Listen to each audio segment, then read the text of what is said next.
اس video میں ہم سورۃ الحجرات کی آیت نمبر 1 کے لفظ نمبر 7 کو سمجھیں گے۔ یدئی، یہ کلمہ دراصل ید سے نکلا ہے۔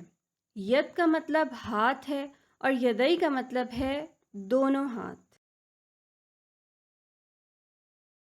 یہاں یہ بات غور طلب ہے کہ عربی کا لفظ ید اور اردو کا لفظ ید دونوں کا مادہ یا اور دال ہے اور دونوں کا مطلب ہاتھ ہے۔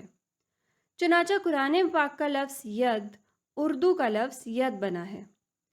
اردو میں اس کے کچھ اور استعمال ید بیضا اور ید طولہ بھی ہیں۔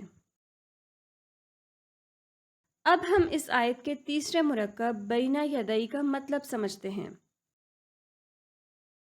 بینہ کا مطلب ہے درمیان، یہ ہم پہلے سیکھ چکے ہیں، اور یدئی کا مطلب ہے دونوں ہاتھ، لہٰذا بینہ یدئی کا مطلب بنا دونوں ہاتھوں کے درمیان۔